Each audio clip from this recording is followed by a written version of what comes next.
How's it going, everyone?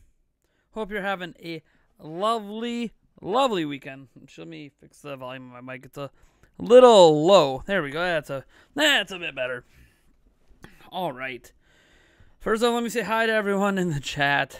Sure, my Twitch chat is loaded up here as well. All right, let me mute that. All right. So how's it going, Chicken Bow, Chris Huckabee, Mike S.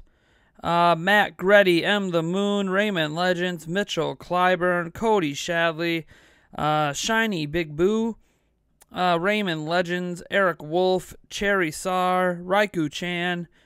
Let's see here, scrolling on down. If I didn't say your name, I apologize. I don't see you in the chat. We got Mark Buhager, I don't know. I'm really bad with pronunciation, so hopefully somewhere in there I got your name said. If anyone else wants shout outs when they're in the chat, let me know and I will definitely say something. So, few things. One, I'm incredibly frustrated I'm even doing this stream because I should be recording and or editing prime answers right now for today. But that didn't happen. And the reason that didn't happen is, there's no other way to say it. Hold on.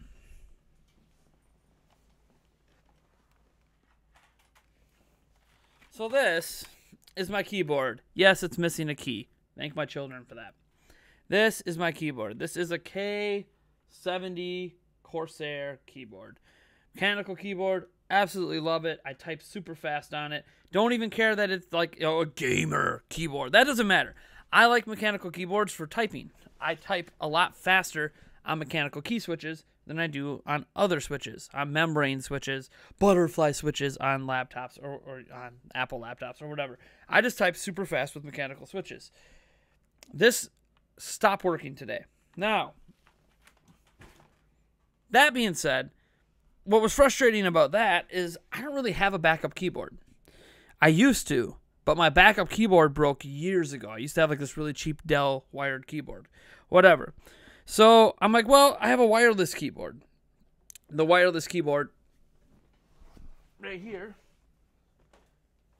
this POS is broken.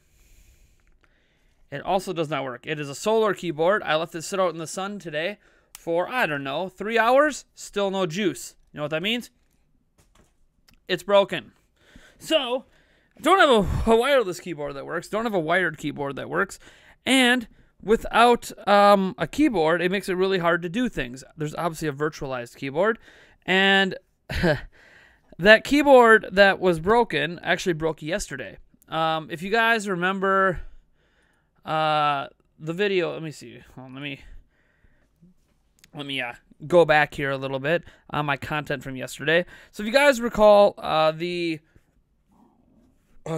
Prime News video yesterday, which maybe if you didn't see, because it's like our worst performing Prime News video of all time. Or the Doesn't Need AAA video, or the Why This Work video. All of the research I did for those videos, all of the documents I had typed up and stuff I have printed off, which are already in the recycling, all of that was done with the virtual keyboard, which means I spent all day clicking my way individual letter through search engines, through YouTube, through research, through typing things in documents. I finished off that Doesn't Need AAA video, by the way. That's an op-ed editorial that I started earlier this week. I finished off the last 3 paragraphs of that with the virtual keyboard. And in hindsight, you know, I'm an idiot because I do have a laptop, right? There's a laptop like sitting on, well, you guys can't see it. It's sitting on the thing over there. But the problem is the charger for that laptop isn't here. The charger is being borrowed by a friend of mine who is waiting on a new charger for them to come in through Amazon. At the time that I borrowed my charger for his laptop, I didn't think much of it because I have a computer. I don't use the laptop very often. Prime Answers is like the only thing I use the laptop for, and even then, without the laptop, you know, I could just take all the questions from Prime Answers, put it in a Word document, print it off, and I could just do Prime Answers off a print-off. I don't have to have, you know, a laptop there to do that. The laptop's just a convenience. It's a convenience that saves me paper, basically. So I don't have to have it for Prime Answers. And of course, you know, the idiot that I am, I thought today I could fix that keyboard because that keyboard has stopped working before, right? That mechanical keyboard has had issues in the past, but I fixed it. So I thought, you know, being the person I am, being as technologically inclined as I am, that I could fix it today.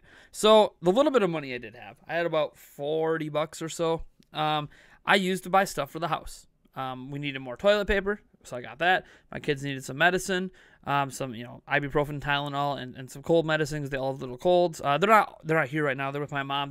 Ironically, they have colds, but they went to the water park. Whatever, maybe it'll clear their lungs out or something. Anyways, so I got cold medicine for them. I got some of that stuff. I got some bread. I got some ramen noodles and a few other items for the house from the dollar store for the kids and us to get by until payday on Tuesday or whatever. My fiance gets paid on Tuesday from her job. So I just got some essentials basically for the house. And not knowing that my keyboard wasn't going to be able to be fixed, I took the keyboard apart. I thought it was just water damage or something, right? I thought maybe my kids spilled something on it and I wasn't aware. So I took it apart, and you can actually fix water damage sometimes on keyboards. So like I took all the keys off. I had them in soapy water. I took apart the board. Sure enough, there was a little water damage on it that caused some corrosion. I scrubbed the corrosion away. I used some flux, blah, blah, blah, whatever. It was all good. Everything was going fine. Keyboard looks pristine. Put it all back together, still doesn't work.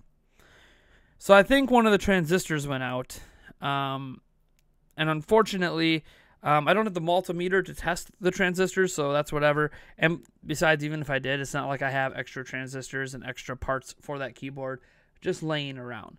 That's board level repair that I just don't have the ability to do at my house. Let alone do I have the money for those parts, even if I knew what I was doing. Plus, I couldn't resolder it anyways. I don't have actually, I do have a soldering iron. It's not ideal for a situation like this, but I guess I could have resoldered it because whatever. Point is, I don't have the stuff to fix it. So that's one part of my frustration. It's just the keyboard situation. Now, I'm currently live streaming right now, and no, I'm not live streaming with a virtual keyboard. That would be insane. I am currently using the keyboard. Here it is.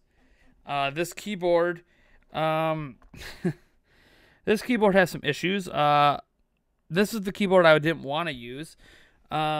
every now and it's a wireless keyboard, but every now and then, even with new batteries, because it's battery power, which I hate using battery powered ones that aren't rechargeable, but whatever, like half the keyboard just dies randomly.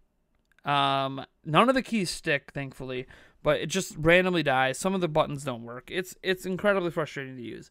But the bottom line is I can't even afford to go to Walmart right now and get like a cheap $10 keyboard. Bottom line is I just don't have a keyboard that functions properly, and that's just really frustrating for work. Obviously, that means my next purchase for my job is a keyboard. Don't know when that's going to happen. Sometime in February, because all the rest of my paychecks I have coming, I have one from Amazon from you guys buying all those micro SD cards. You guys remember when I mentioned those micro SD cards? Well, we sold a bunch of them. So I got a paycheck coming from that. And then I have another paycheck coming from my old job. And all of that's just being used to pay bills. I do have the Patreon money coming in. But that's taking care of the cell phone bill and then some grocery shopping. So bottom line is all the money I have coming in for the next week and a half is all spoken for. So whatever, just going to have to deal. I'm just going to have to deal. It's a minor thing in the grand scheme of life, but I am personally just going to have to deal. And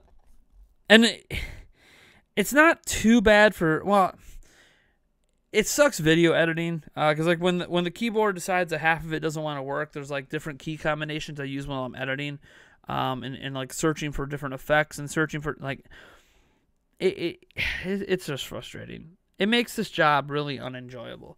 I enjoy YouTube. I don't enjoy things just like basic functionality just not working. And that's my problem to deal with. Nobody else's. Don't buy me keyboards or send me keyboards or anything. Like, no, I'll deal. I'll get a new keyboard next month. It'll be okay. I need it. Even if I wasn't doing YouTube full time, I would need a new keyboard. So it's fine. I will deal and deal with that as soon as I possibly can. Maybe on the 15th of February, thereabouts. All right. That being said, other things, obviously, it's been, well, I don't want to say obviously, but it's been a bit of a rough couple days with the kiddos. Love my kids, but as a parent, it's just been one of those 2 day periods where none of them want to listen. All of them are really whiny. They're not sleeping that well because they have those colds, so they're congested a little bit. And trying to make a 3-year-old understand that if you put pillows underneath you and you sleep, not necessarily, don't sleep flat, be raised a little bit. You actually can breathe better, so you can sleep better. And if you sleep better, you might be able to get back to normal sleeping later. It's hard to make a 3-year-old understand that, so he doesn't want to listen, so then he's not getting good sleep. My other son, who's 5 years old, he woke up at 2:30 screaming. He didn't want to go back to sleep. Thankfully, my 8-year-old was at her other dad's house last night, so I don't have too much to say about her. She flat out slapped me when she got back from school yesterday, but that's a totally different thing. I don't know why she did that. I still have to talk to her about that. It's been just a frustrating couple days as a parent. And then last night we were going to do the podcast. Normally we record our podcast on Thursday nights, but as you guys might know, we had that sponsored live stream on Thursday, which was awesome and amazing. And you guys showed up in huge numbers, but, I couldn't do the podcast obviously because I was doing that. I had that sponsored stream, then the sponsored live stream. Well, fast forward to today, or yesterday, and we were going to do the podcast last night. Eric came over. Everything was going everything was going fine. I was having frustrating time with the kids, but whatever. They were in bed. Things were going fine. They fell asleep. We were going to be all great. Well, I was so frustrated. And then the keyboard, and the keyboard issues all day. I was so frustrated that when Eric got here, I looked at him and said, I am not doing the podcast tonight. I'm not doing it. And it's just frustrating. I for the first time in 2 years, I had a chance to do some work for the website with Eric, and I looked at Eric and told him I just straight up do not want to do it. I'm so frustrated with everything. The idea of doing anything, like the idea of being passionate talking about video games right now when all I want to do is scream, is laughable to me last night. So I told Eric, we'll sit down and we'll play some games on the Xbox One X. Now you might be saying, why not play games on Switch? My Switch isn't here. My Switch is at my parents' house. I forgot it there. I will have it back later today, so I couldn't play any games on Switch. Whatever. Not the end of the world. So we sit down and play games on the Xbox. So the thing is, if you guys know anything about myself and Eric, we like playing games like Madden. We like playing games like NBA. We like playing games like even Red Dead Redemption 2, which might have it still hadn't finished installing after 3 weeks. It's still installing right now. Right now on that TV, it is still installing. It's at 79%. I don't know what's going on with that. Anyways, so I had Battlefield 5 installed. We didn't really want to play Battlefield 5. We wanted to play Madden. All right, we wanted to play NBA Live first. So I have EA access on there. So we go and we download the 10-hour demo you get of Madden 19 and NBA Live 19. Well, it turns out in NBA Live 19 you can't create your own teams like you can in NBA 2K. So we wasted, 2 hours installing that game, only for us to not even want to play it. So then we download Madden, and Madden was still installing at like 1 a.m. So needless to say, we didn't even get to play games. So we didn't get to play any games because of this is, by the way, the frustrations I have with Xbox and PlayStation in general this generation are game installs. Forget the fact that those were digital games, which obviously were going to require installs and downloads. Like Red Dead Redemption, I own physically, and it's still installing. I hate game installs. I hate them.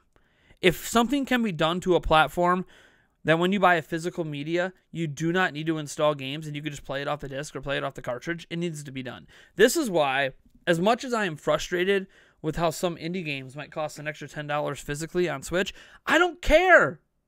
I don't have to install it, which is awesome. I love Nintendo has spoiled me not having, sticking with cartridges longer, or when they did have disc-based systems, not needing to install games. I had an opportunity for 5 hours last night to play video games with Eric, and I couldn't freaking do it because we had to wait for game installs. And now today, I was trying to convince Eric to come over here and play some games with me, but it's his dad's birthday and blah, blah, blah. So he's like, I'll let you know when things are going on. I know Eric. He's not going to show up. We're not going to hang out today. He said he'll come over if we want to record the podcast, but he won't come over to play games. So that sucks because I just want to play some freaking games, just to let out my frustrations. Might play some Red Dead if it finally installs so I can, kill some cowboys or have them kill me. I don't know. Whatever's going to happen in that game. I've never played Red Dead Redemption. I didn't play the original, let alone Red Dead Redemption 2, so this is going to be an interesting experience for me. And then I'm like, well, my kids are gone, right? My parents took them to the water park. I should be doing Prime Answers. Then I find out my keyboard isn't salvageable, and then I just lose my motivation to want to do anything. So there's all that. All that just piling up. And this week, I have to admit,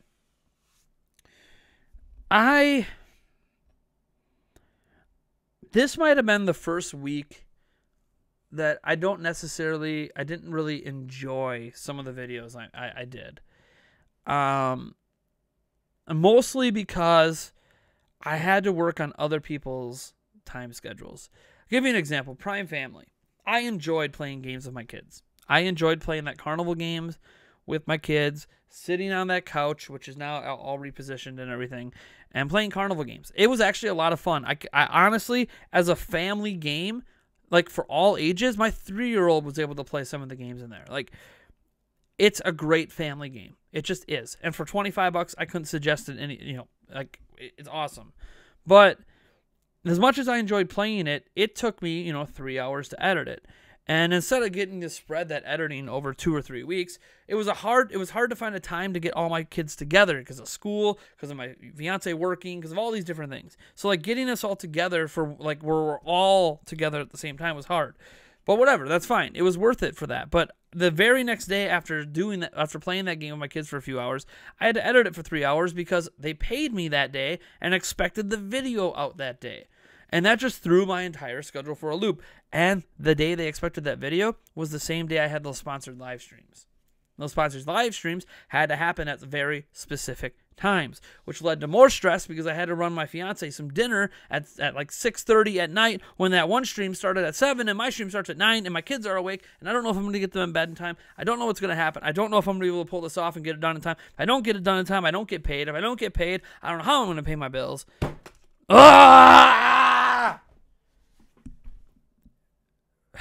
For the first time since doing YouTube, I had to do these things that were on other people's time schedules, and I hated it. I didn't hate the videos. I didn't hate that live stream. I didn't hate carnival games. I didn't hate Prime Family. But having to make it on other people's time schedules is just not a thing I can do. This is part of the reason I did YouTube in the first place. And why, and it's also one of the reasons why I don't have like a consistent show that comes out, or like why my videos don't come out at the same time every day. My life is hectic. As a stay-at-home parent of 3 kids, my life is crazy. Crazy. I can't schedule anything. Why do you think I haven't gone back to rescheduling streams Monday, Wednesday, Friday like I used to? I used to do streams at like 8 or 9 p.m. Monday, Wednesday, Friday. And even those were never consistent. Why were they not consistent? Because my life isn't consistent. Your life of a parent of 3 children is wild. Okay, bedtime's at 7. You don't know if they're going to actually be asleep by 8 o'clock, let alone 7:30 when you need that half-hour time slot to set up the stream, make sure your mic's working, make sure the camera's working, make sure the game's working, make sure your capture cards are working, set up any custom things you want to do in the stream. Why do you think all my streams look the same all the time? I ain't got time for that crap. And then you're making the videos during the day, and you're squeezing them in when you can. Oh, your 3-year-old's on a nap, and your 2 are at school. You need to do like 8 recordings of videos right in that hour. Because if you don't get all your recordings done, or you make mistakes in those recordings, you're not going to have time to re-record that stuff. And then you can edit them as your children are doing art projects, or they're watching a movie, or whatever. And that's fine. That's how YouTube is for me. I love it. I can work all of my videos and all of these random live streams around my schedule. That's what I love about this job. It's a job I can consistently do because I can make it work around my availability. But when you have these sponsored content spots, it's so hard when there's these deadlines put on you that don't fit with what's going on in your life that day. And I feel bad because obviously I understand when companies contact you and they want to pay you to play a game on a live stream, or they want to pay you to make a certain type of video, that's fine. But trying to do it on a schedule, I get that they have their own things they're paying attention to, their own metrics, their own deadlines. So I understand, but I don't know if I can accept those sponsorships in the future. I honestly don't know if I can. As much as it's awesome and they're good money, the level of stress and the level of pressure it puts on me when I don't know what that day is going to be like. Like, this is why, if people ever wonder why I'm not out like trying to work a regular job or whatever, part of this is why. My life is so freaking hectic. Even when I had those regular jobs in the past that I absolutely hated, like, I'd have to miss days of work because of my kids, and employers don't like that crap. But what are you supposed to say? Oh, my kid is sick, I'm sorry. What the hell are you supposed to say? Employers get mad at you, and then they look for any possible excuse to let you go as soon as you do something that's inexcusable, or not even inexcusable. Say you show up late to work for 5 minutes because as you were trying to walk out the door or hand off the kids to a babysitter or to daycare, all of a sudden you realize you forgot the freaking kids' medicine, or you forgot the kids' diapers, so you got to go back to home and grab the diapers and grab the crap, bring it all the way back out to the place where your kid is being taken care of by a babysitter or wherever, and then you end up being 10 to 15 minutes late to work, and because you had already missed, a week worth of work in the past month because your kids were sick, they fire you on the spot for being late. And there's nothing you can say about it because they could fire you for being late. Welcome to life. It freaking sucks.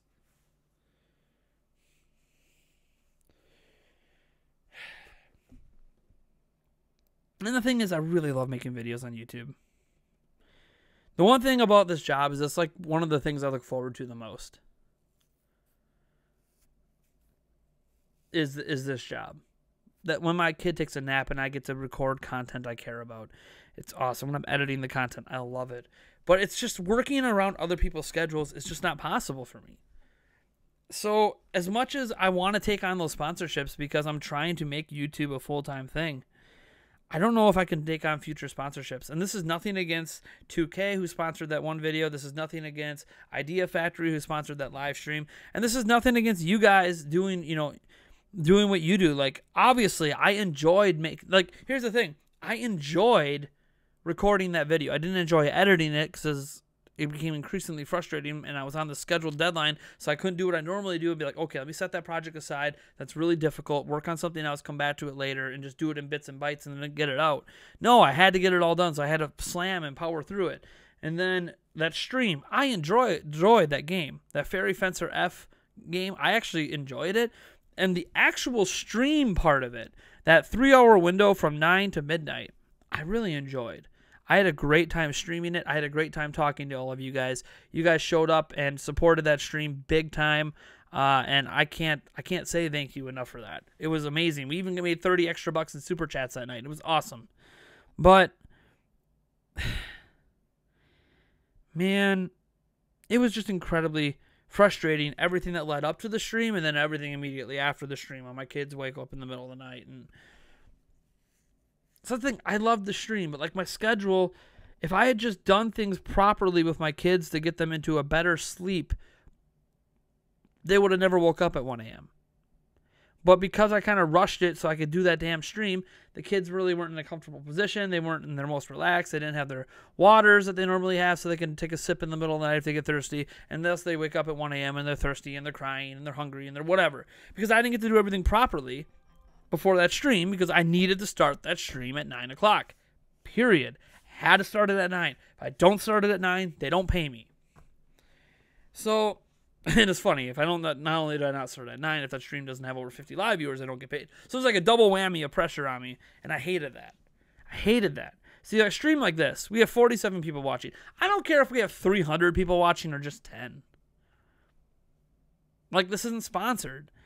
Me making money during a live stream like this is not based on sponsorships having set requirements for me or a set time schedule, or you have to start at this time and you have to end at this time and you have to have X amount of viewers, and like none of that pressure is here. Like if we get some super chats or some donations in the stream, it's just because people want to super chat or donate. It's got nothing to do with how many viewers I have. And I can't play a game for you guys. If you wanted me to play a Switch game, I can't right now because I don't have my Switch.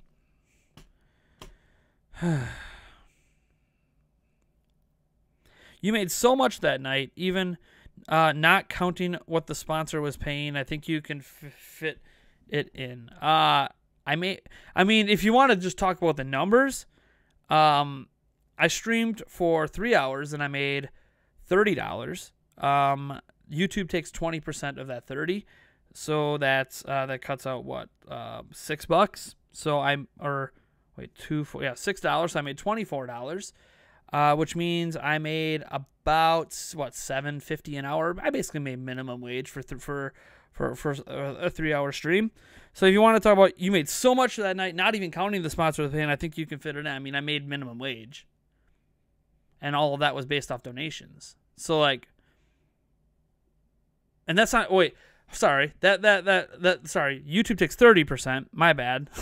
So they actually took $9, so I made $21. I made less than minimum wage, and then my MCN takes a 20% out of that 21. So then I actually made, let me see, 30% from YouTube, knocked it down to 21, and then 20% to my MCN of that 21. So that's what, $4.50 to my MCN, something like that. So I made like $15. So you like want to act like, oh man, I made so much that night.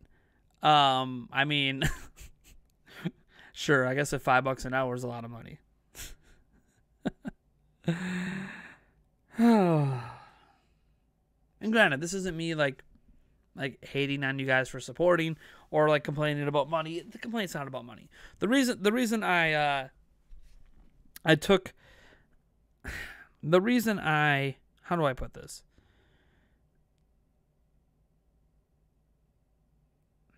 Nate, no offense, but if you had a so-called real job, you would have less time for your family. Way less time. Hey, Philip, no offense, but I've been solo paying all the bills for my family for 8 years. I'm well aware of what it takes to have a real job. I'm well aware of how much time you have with your family. I'm well aware of everything. I've had children for 8 years of my life, and I've been solo paying all the bills for them and my fiance for 8 years of my life. So I've only been doing YouTube here for a year and a half. I've had like other jobs. I was a junior tech analyst that was actually one of the best jobs I had. I was a junior technical associate, I guess it was the name of the actual thing. I was a salary job with full benefits, retirement, insurance, blah, blah, blah. I worked at McDonald's full time, in addition to working at Walmart and also Menards, because I needed to make enough money to support children and my fiance. I worked at a place called, what was it called? Gibson's Water Care. I worked at Gibson's Water Care for a year and a half. Lovely place, lots of hard work. I did some roofing during the summers, even while I worked that job because I needed the extra money. I ran Zelda Informer, and I ended up getting paid from there eventually for like the last year or so of that, but I still was working other jobs while doing the Zelda Informer job. So I would get paid like $1,500 a month when running Zelda Informer, but then I would, on top of that, be working at other full-time jobs because you needed more money than that to support your kids. Things changed once I started running the Facebook page and making money off of that, because that ended up taking up way less time, and then I got like, it's all Informer and did the YouTube thing, blah, blah, blah, blah, blah. The point is, I know what it's like to work, like, having to work 3-4 jobs. Like, you talking about, like, if you had a full-time job, you'd have any less time for your kids. I literally used to work, 90-hour weeks. I think I maybe got to come home to sleep, and then I would always try to make sure I had like 2 days off a month that I could spend with my kids. So obviously, when you are doing that kind of stuff, you can't be around your kids. That meant my fiance wasn't working because she was staying at home, so we'd save on childcare. Now that's not completely fair. For 1 year we had Melody in childcare, and 1 year we had Aiden in childcare. So we did use childcare services because she needed a break from being a parent 24/7, 365 days. So it's just not. And the thing is, I hated myself doing all those jobs. Hated myself. Not because I wasn't spending time with my kids, by the way. Because I hate the jobs. I didn't enjoy all that stuff I talked about. I never once went a day, like, on all those jobs I have, never one day did I go to my job and actually want to be there. I hated my jobs. I did them because I'm good at them, and I did them because they paid the bills. Like so many people do across the world. Most of us are not working jobs that we actually look forward to going to. Most of us dread Mondays, look forward to Fridays. Or in my case, I was working 7 days a week, so you look forward to the 1 day, 2 weeks from now you had off. Now I look forward to work. So the thing is, like, why are you being so stressed over nothing for having to follow a schedule for a couple of streams? One, it was for one stream and one video. The reason that I'm stressed out over that is it's stupid, right? Like, oh no, everyone else in the world follows schedules. What's the big deal if you had to do it for a couple things? Because I don't have help. When someone paying you or will pay you to do a live stream of a game, that's great. If I could do it on my own terms, awesome. I'll schedule a stream for Friday. The stream will just happen when it happens. It'll be, sure, I can run it for 3 hours, but what if it goes 10 to 1 a.m. instead of 9, because that's just what works better for me, right? If it goes 10 to 1 a.m., fine. But, having to do it at this exact time in these exact time slots. And the thing is, when you run this company by yourself, this YouTube channel by myself, everything on this channel is on me. All pressure's on me to make this work. And there's no one around to take care of your kids. So I don't have my fiance home. She's off working a double shift. I don't have my parents able to take care of. I have no help. So like when you talk about how, why are you so stressed for having to follow a schedule? Because I work from home. Because I'm not just doing this. I'm a full-time parent. I'm a full-time stay-at-home parent. So my work is built around parenting. I have to parent first, work second. When work has a schedule that pays you, that's great. The difference is my kids aren't at my job. When I was at a junior technical assistant at a Kaibu Incorporated, probably wasn't even supposed to say that based on my, actually maybe my non-disclosure agreement went away. Whatever. Point is, when I worked there, my kids weren't at the workplace. Of course I could have a schedule there. It was someone else's responsibility to put the kids in bed and make them dinner and change their diapers and whatever. Someone else got to do that. When I'm working from home, when I'm this YouTuber that does all this stuff on my own and someone else imposes a schedule on me when my kids are here, I'm sorry. It's really hard to not get stressed out about trying to meet a deadline on something when you can't necessarily control having someone else taking care of the most important part of your life. That's the stressful part. That is what is so stressful about it. I never got stressed about deadlines at my other jobs because, one, I hated the jobs, so whatever. I just hated work. So when you just hate work, what are you going to do? But at least I didn't have anything else. Like when I was at work, there's nothing else to worry about but the job. Like someone else you trust is with your kids. You don't have anything to worry about but just doing your job. And even if you hate the job, the work still gets done because you have nothing else to do. That's what you're there for. It's what you're paid for. When you're at home, this job, this YouTube thing, is literally built around my flexibility and my schedule. Built around the fact that I could be down here right now when my kids are at a water park. So I can just do whatever I want for work. My life is built around a crazy schedule like that. Kids are expensive and can be annoying. Children are wonderful. There's a lot of great things about kids, but there's a hell of a lot of things no one ever tells you about before you have them. Let me tell you that. No matter how prepared you think you are for children, you're never prepared. If someone walks around telling you how wonderful parenting is, they're just lying to you to put on their best face to make themselves and their children look good. Parenting is hell. Parenting is also wonderful, but it's a wonderful, beautiful slice of hell. And I wouldn't trade it in for anything, to be honest. Once the kids are in your life, you always have those dreams of, oh man, I really wish I went on a cruise. I just need like a week off from life and just, what is it? A couple $1,000, cool. Whatever. Sell a few things, take out a small loan, go on a cruise with your fiance. Heck, one reason that we haven't got married yet, or haven't even set a date to get married yet, is because we can't go on a honeymoon, and we don't want to get married. We don't want to be one of those people that get married and then our honeymoon doesn't happen for 20 years. We want to be able to get married and go to our honeymoon, days after the wedding. We want it to be a more traditional thing like that, where we get married, we have a reception. Obviously, you have a couple-day cool-off period, and then we go on our honeymoon for a week. Or a week and a half, 2 weeks, whatever. But not only can we not afford to do that, we don't have anyone to take care of our kids for that long. So we probably won't get married until I'm like 50 at this rate. But it's life.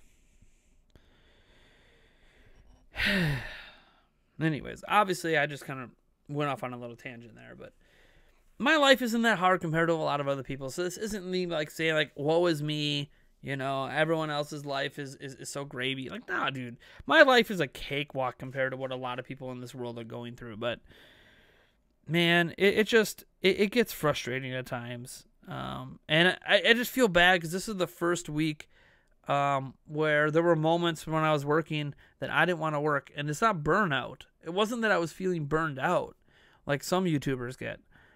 I talked about YouTube burnout this past week.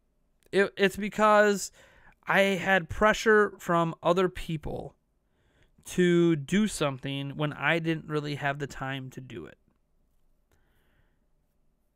So I think that's why in the future, I'm not going to be taking on those kind of sponsorships, I don't think. I'm not going to be taking on sponsorships for an entire video. unless they let me do it on my schedule without a deadline. I'm not going to be taking on stream sponsorships if they have set, like, you need to do it on this day at this time. Like, I'm not going to be doing that. And those are the ones that pay the best. So, like, basically I won't be doing a lot of sponsored content.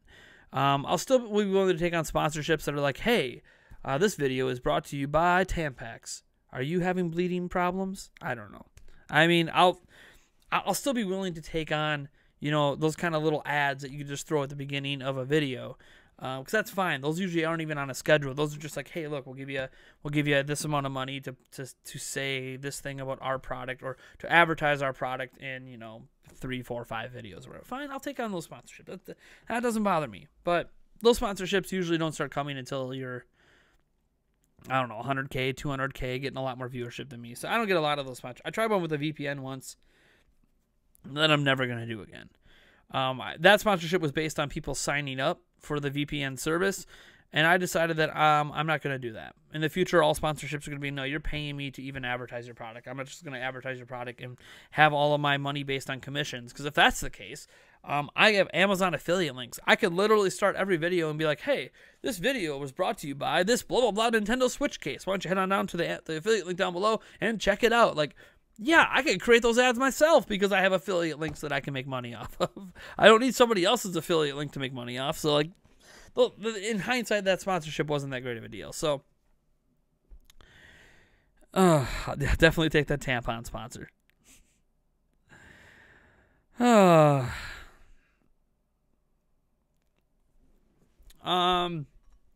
right, let me just read what some people are saying now. I haven't really read much. And again, this isn't to me like bitching about my job. I freaking love YouTube, man. Just like today, I didn't want to do prime answers. Like, because of the keyboard. The keyboard's why I didn't want to. I was so frustrated that by the time I got it to work, I'm like, gosh darn it, I don't even really want to do this today.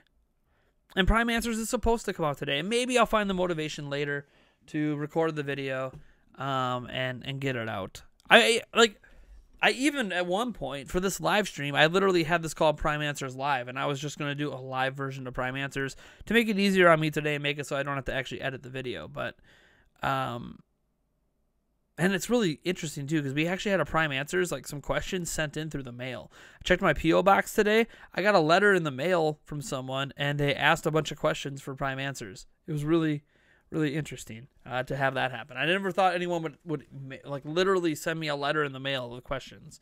But I couldn't find the motivation today after all this keyboard crap. Maybe I just need to go take a nap. And then after my nap, I'll feel the motivation. Then my kids will be home, so who knows when Prime Answers would happen then.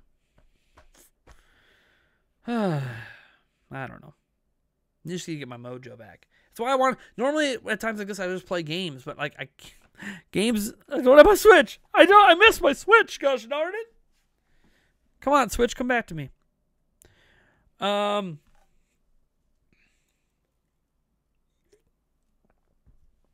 right. Oh man, Pain Fat Purple got mad. See, earlier he told me to F off. We all have to go to work with kids. I'm out. Wow. So everyone has to take their kids to work with them and still do their job, huh?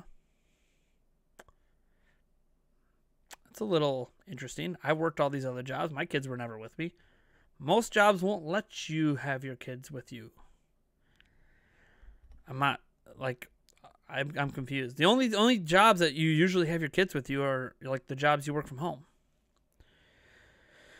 I love when people get angry like that. Let's see here. Chum, I told you full-time YouTube is different. It's when a lot of YouTubers begin hating making videos. I've been doing YouTube full-time for almost 2 years, Chum. I'm not working YouTube for any longer hours than I was working before I lost my other job. I'm putting in the same amount of hours. Nothing's changed. Literally nothing has changed. I'm not burned out. The sponsored videos and my keyboard dying. The keyboard dying thing is whatever. You know, crap happens. You know, you find a way to move on. But The sponsored videos, man. If I never did those, this live stream wouldn't even be happening, if I'm being completely honest. Prime Answers would have probably got recorded last night. Podcast would have been recorded Thursday night, so I'd have the podcast done. Right now, the podcast isn't even recorded. So the podcast would be done. Oh, and that reminds me, speaking of the podcast, I think somebody signed, 243, that poor guy. He didn't even contact me this week. But 243, one of our $20 backers on Patreon, was supposed to be on that podcast. However, he's really understanding. I'm actually going to message him right now. He's pretty understanding of having to push the podcast sometimes. So he was supposed to be on the podcast. So that's, anyways. I'm okay. Sometimes, here's the thing, folks. It's okay to get frustrated. Sometimes it's okay to be upset. Sometimes you just gotta let it all out.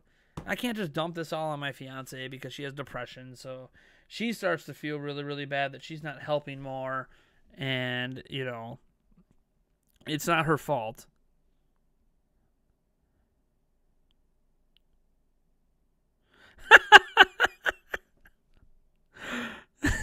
Sorry, she did send me a funny text.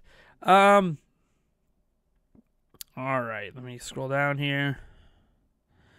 You're good, Nate. Keep pressing on like always. Yeah, I'll be fine, guys.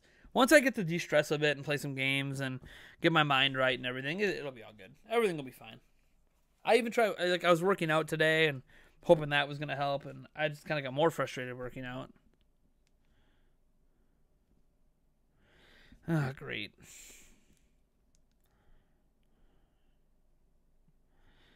Anyways, another thing texting me about stress, but that's a personal thing I can't get into. All right, scrolling down here. I'm making you feel so great you don't have a child. Children are they're one of the most amazing things ever. Like witnessing your child being born, it's a magical moment. Knowing that you can some people don't like when others rely on them, right? I don't mind having these 3 little kids that need me in their life to feed them, to take care of them, to teach them, to help them grow.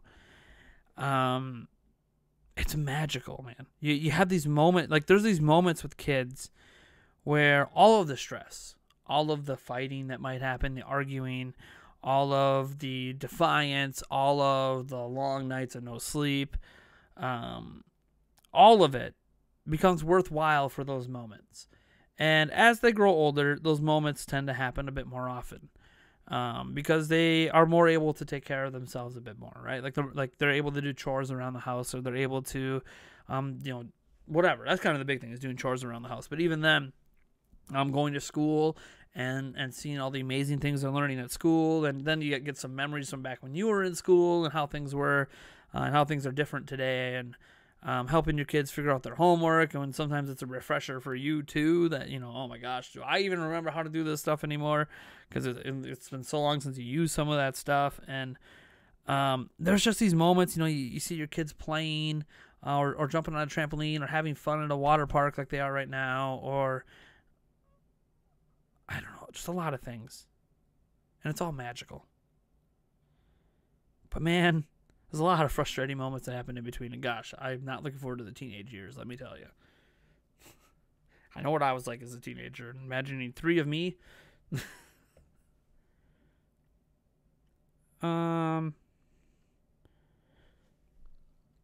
Let's see here.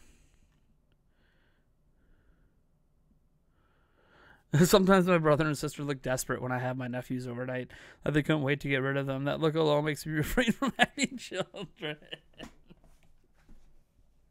I hear ya. I know what that feeling's like. Both as a babysitter and as someone dropping their kids off. I think the new Mortal Kombat 11 will be able to run on Switch very well. It'll run fine. Dragon Ball FighterZ ran fine on Switch. I don't know why Mortal Kombat went. Because it's got a lot of gore, or because they're just going to down the resolution. You know, it'll be fine. It's a side-by-side 1v1 fighter. It'll be fine. I have no concerns over Mortal Kombat 11. Mortal Kombat 11 makes sense on Switch as a AAA game. Why don't you take the kids to daycare and nursery school? Gotta make that paper, y'all. Someday, as a YouTuber, I might not be living paycheck to paycheck, or even if I am, I'm living paycheck to paycheck because I choose to have my kids in childcare, right? So that's kind of the thing. Like, yeah, they'll be in childcare maybe someday, maybe never. I don't know. That's all about money. So my Switch is at my parents' house. I do get it back later today. They have it right now with them when they took the kids to the water park. So once the kids come back, I'll have my Switch back. Let me see here. You're going to college next Tuesday, Jason? Nice. Have fun, man. College is fun. I had a lot of fun in college. It's a lot of hard work. A lot of hard work. Like, you think high school is hard. Just wait till you get to some of the harder classes in college. Oh, my God. But it's a lot of fun. There's a lot of good times in college. I have a lot of fond memories of college. I need the podcast. I watch it at work. It kills an hour easy. I hear you, Mitchell Clyburn. Maybe for you alone, I will make sure that podcast is recorded tonight and out on Monday as scheduled. I know Eric wants to maybe get a recording of it in tonight. We'll see. We'll see. Hopefully I have my crap together to do that tonight. I guess that's the real goal here. Let me see here. Take that sponsorship. Look at Nate. Never get a sponsor again. I'm not saying that I'll never take on a sponsorship again. It's just gonna have to be something that makes more sense. So, and it's fine. It's not. Here's the thing. It's not like I sit here and I have like 18 sponsorships sitting in my email waiting. I might never get a sponsorship again, anyways. Like, I have these sponsorships. I have no other sponsorships on the table. There's literally no other, like if I say, oh, man, Nate's going to turn on sponsored videos for next week and the week after, I don't have any sponsorships to turn down. There is no other sponsorships on the table for me to do. So, it's not like I have any to worry about right now, but it's definitely, I've learned a valuable lesson in taking on those sponsorships that I need to ensure that it's something that fits in my normal YouTube work schedule rather than something that I have to try to squeeze in extra, right? That's kind of the thing. I can't be squeezing in this extra thing. It needs to be it needs to work with what I'm already doing. So I by the way, I do kind of have a schedule to how I do work, but that schedule is built around a very specific way. I'm taking care of the kids. Like, we have a schedule at the house, right? So my two kids go to school. So basically here's how the schedule works. I wake up at 6 every day, sometimes 5:30, but 6 at least. Get all the clothes ready for my kids because I'm gonna wake them up at if they're still sleeping, I'll wake them up at 6:30 because they got to be on the bus by 7. Make breakfast, whatever it's gonna be. If it's gonna be cereal that day, eggs, toast, pancakes, whatever, right? Make that so that's all ready when they wake up. They wake up, they eat. Get them all dressed and everything because we do our baths and stuff the day before. So brush my daughter's hair. Hopefully it's not all tangled. Sometimes it's tangled in the morning. That's a pain in the butt. Whatever. And get my kids off on the bus. Get my 2 older kids on the bus. That's try to start out the day positive for them so that hopefully they go into school smiling. So then there's not an issue. Sometimes it's hard because my kids can be difficult. My daughter's usually not too bad to get her out the door, although she could be really slow because she's not a morning person. My son, on the other hand, he can be pretty difficult sometimes to even convince him to go to school. So, whatever, just deal with it and whatever. It's only an hour or a half hour and they're out the door. And then my youngest, immediately in the morning, we do, what I call art time from 7 to 8, or it's like 7:15 to 8 is art time. So this is where we get out the Play-Doh. This is where we get out some other stuff. Sometimes I'll let them play with paint. So that's usually a mistake when I do that, but whatever. Anyways, it's just art time. So he gets about 45 minutes of art time. In that 45 minutes, I record whatever video it is I'm doing that morning. So I don't know, maybe it's a news video. Maybe it's an editorial. Maybe it's whatever. I record. I spend that 45 minutes and I record. The next hour after that, from like 8 to 9, that's when it's outside time. So puts on his stuff, we go outside. He's got to have playtime, right? Like, just because I'm working or need to work doesn't mean that I shouldn't get the kid outside. So we go outside, we play, spend an hour outside, have a lot of fun. Come back inside, then he has snack time. So at that point it's 9. And the reason he has snack time around 9 instead of 10, like I like to do, is because usually I'm going to have him on a nap by like 11, 11:30. So whatever, 9. Has a snack. Great. Snack time. During snack time, I let him watch a TV show for like an hour. In that time, I come back into the studio and I look up a bunch of news and do a bunch of research and record a bunch of other stuff that I can do while he's being quiet. Then I have him from about 9:30 to 10:30 in the playroom out here, playing with blocks and toys and basically whatever he wants to do. Normally it's like Legos and stuff, but whatever. Have him playing with whatever he wants in there. And during that time, I'm editing that first video I recorded all the way back between 7 and 8 o'clock. And I get that video out the door. That's the video you usually see in the morning, or maybe that's the video you see at noon.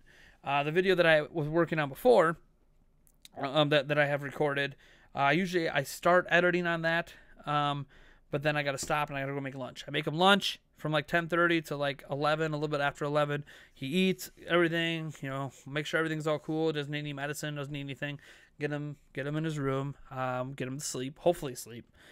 He can't get out of his room right now. We have a gate and everything, so he can't get out, but we try really hard to convince him to just fall asleep on his own. It's something we're working on now, so his brother can come back in that room, so then the boys can be in the one room, my daughter in one. Right now, my daughter and my oldest son sleep in the same room.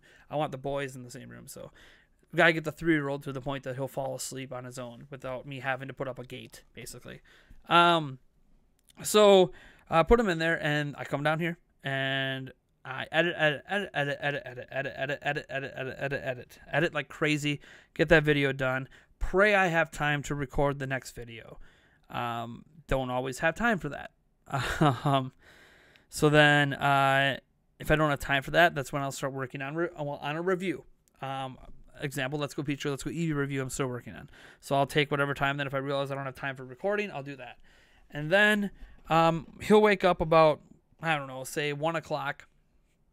So that I have like a 2-hour, hour and a half, 2-hour window there where I was editing, maybe got a recording done or maybe worked on a review. So already, I've got, what is that, like 5-6 hours of work in, just spread throughout the day. And then my kids come home at about 3 o'clock. So he wakes up at 1. He usually sometimes wants a snack right away. So then I'll have like a little snack, I don't know, banana or something. No big deal. And then we'll go back outside. We'll go back outside for another hour. Obviously, I'm not doing any work during that because it's outside. And then from 2 to 3, that's when, if it's a Friday, that's when I start working on Prime News, is from 2 to 3. So what I do from 2 to 3 is that's when I'm gathering up all the stories I'm going to cover, kind of making the topics and the headline and the notes I'm going to be using for it. And, well, if it's Friday, that means that Ollie's back playing in the playroom. If it's not a Friday, then generally I'm playing games with Ollie. We'll get out some board games or something, or a ball, or whatever. We'll play catch and stuff like that. And we'll do that inside or outside, kind of depending. If it's really cold out, like it's winter now, then we won't go outside again. We'll just do it inside because I don't want him spending too much time outside when it's really cold out and he has a cold, because then it just gets worse. And he loves being outside. If he had it his way, he would just be outside all the time. When my kids get home from school, then it's homework time. Well, it's snack time right away because they get a snack right away, and then homework. And then once that's done, it's playtime. So they have homework and snack that usually takes an hour. And then 4 to 5 is playtime, and then 5 is time to make dinner. So I just got to let them watch some TV while I'm making dinner.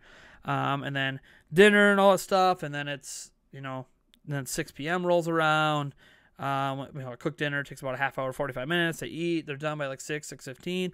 They go take a bath, get them all ready. They're done by 6:30. Hopefully when everything's all crazily out of the way, they're in bed by 7, and I pray to God they're asleep by 8.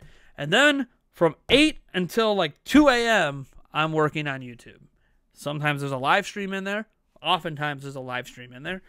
The rest of the time is spent making and editing videos for the next day, or doing other videos that aren't necessarily going to fall on that daily schedule, like game reviews, that op-ed editorial, the podcast, all that kind of stuff that fits in that window. So that's generally how it works. So I end up working like 12-hour days. or something like that, roughly. But it's like 6 hours spread throughout the day and then a massive 6 hours slot at night. Now, in all of that, that's a daily schedule, Monday through Friday. Weekends are when I try to dial things back a little bit, spend more time with my kids, not necessarily on a schedule per se like I have during the week, and then obviously spend some time with my fiance. Throughout all this, you notice my fiance is not really that involved. I don't really see her that much. But that's one reason why I'm trying hard not to work as much on weekends. This weekend's different because she works a double. She works a double today and a double tomorrow. So I'm not gonna see her all weekend. There's nothing I can do about that. And my kids are gone right now, so I might as well, do a stream or do something. The funny thing is, you'll notice in there is, where do you find time to play video games? Sometimes I play games with my kids, admittedly. Sometimes I play games around my kids. That's what's nice about Switch, is when they're doing playtime and I'm out working, I can have my Switch with me, like outside when they're playing outside, and I can play my Switch. So like, that's what I love about Switch, is it gave me some video game time back, because now I can play it while I'm doing other things.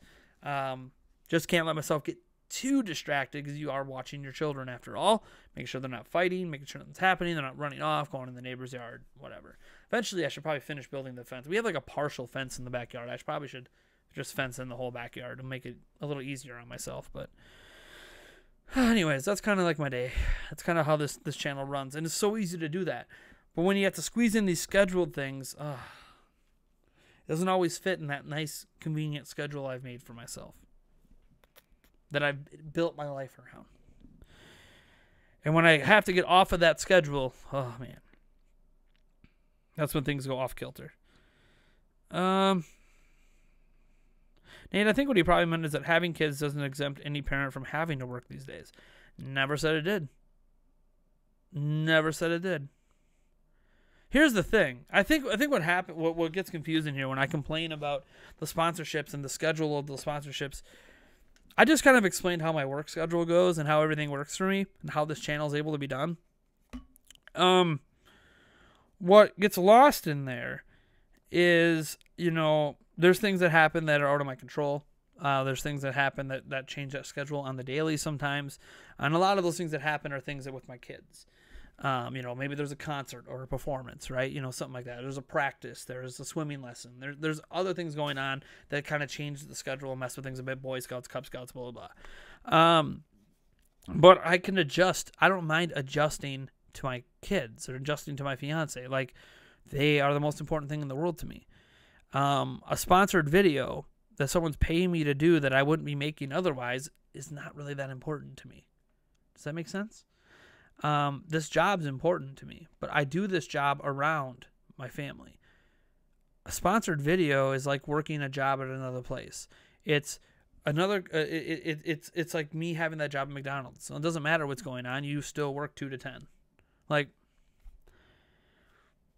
sure, that's how the normal world works, but that's part of the reason why I love this job so much, is I'm not working a normal job. I'm working a job where I am my own boss. Those sponsorships, I chose to take those sponsorships on. My bad. My mistake. My problem. And what I learned is, unless the sponsorship makes sense with my schedule, I'm not going to do it. That's all. My job, my primary job at YouTube isn't built around sponsorships. So it's not that huge of a deal that I took on a couple sponsorships and I learned that I'm not ready to do those kind of sponsorships. That's okay. It's okay to take that on, take a risk, take a leap of faith, and find out, you know what? It doesn't really fit. It takes away something from what I enjoy about the job. And that's okay. It's just like when McDonald's tries a new food item, and after a few months they realize it's not working, so they stop doing it. I didn't need a few months of sponsorships to realize I don't enjoy doing sponsorship stuff. It's okay. I don't think there's anything wrong with that. Let me see here. Enjoy your youth. Settling down and having kids might look all sparkles and rainbows at that age. Reality is anything but you should focus on you and have a good time. Why am I doing that all by myself? Brennan Stryker. That's a really good question, right? Why do I have the kids on a schedule, and why am I doing literally everything on my own? It's not, saying I do literally everything on my own is a bit of a misnomer. My fiance is involved in my kids' lives, of course. But what you have to understand is that I'm sure your rack is great. What the hell are you talking about? Anyways, she has severe depression.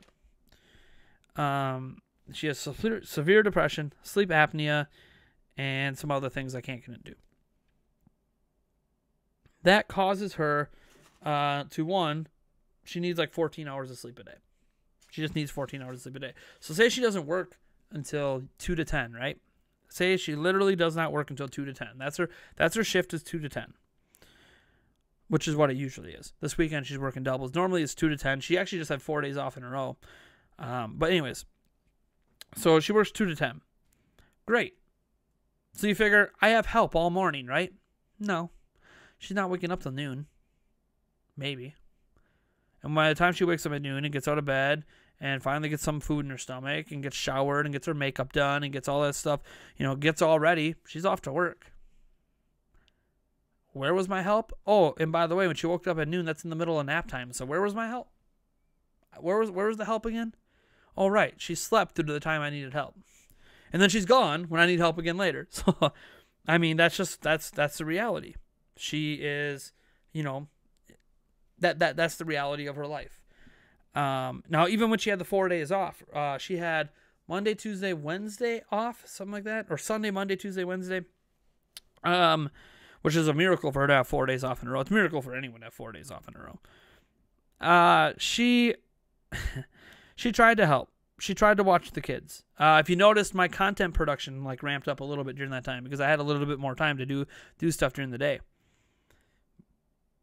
But then because of her depression and because of the stress of watching all the kids and how stressful that can be, she started having, breakdowns, mental breakdowns. And so now I'm trying to, help calm her down and get her back in the right state of frame so she's, her best version of herself.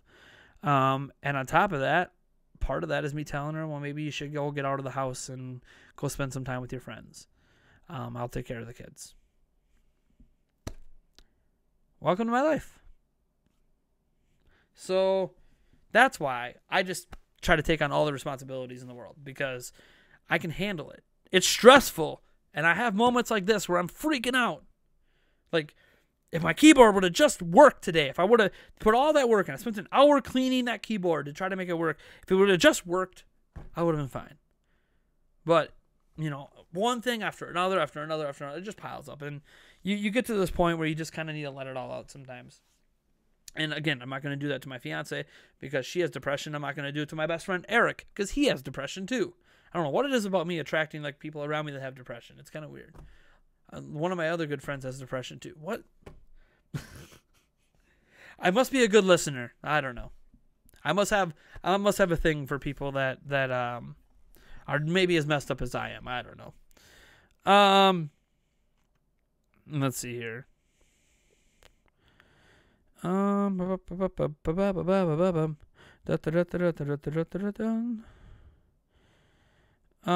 I think Nintendo's going to have a Nintendo 64 emulator running on Switch? Maybe 2020 at the earliest. Let me see here. Every so often stuff comes up, but most things should be plannable in advance, especially the examples you gave. The difference is, Philip, is all the stuff that I outlined for my job. That's for my current video production, okay? So imagine this as an example. I can use this week as an example. We did that sponsored stream, right? That sponsored stream from 9 to midnight, that basically took the place of what the podcast would be. All right? So now when's the podcast happening? My schedule that was already full, all of those times that I talked about editing during the day, editing at night, and the live streams, all of that's filled, right? I don't have time for anything else. Because remember, the little extra spare time I do get, that's for the reviews. That's for the podcast. That's for all the other content I'm doing. How the hell am I supposed to do anything else? Because doing that sponsored stream just kicked the podcast. And now we're to the point where there might not even be a podcast this week. The reality is, there just might not be a podcast this week because of that sponsored stream. So something I really enjoy, something I love, something that is one of the founding principles of this channel isn't going to happen this week because of a sponsorship. Something that I have a $20 Patreon member who paid to be on that episode isn't happening this week because of a sponsorship.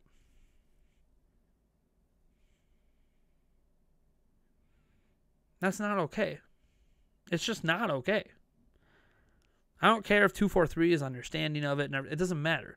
I have a very friendly and understanding fan base, but that's not okay to me. That is just not okay. That's the problem with taking on sponsored videos, because it's content in addition to the content you're already doing. And when it becomes content instead of content you're doing, then the integrity of my channel, I feel like, is being compromised. Because the content that makes my channel, at least for me, what my channel is, what's worthwhile, is gone. No, I don't want my channel to just become sponsored content all the time. Because then I'm really disingenuous. I don't know why anyone watches that if my content is just all straight up paid advertising.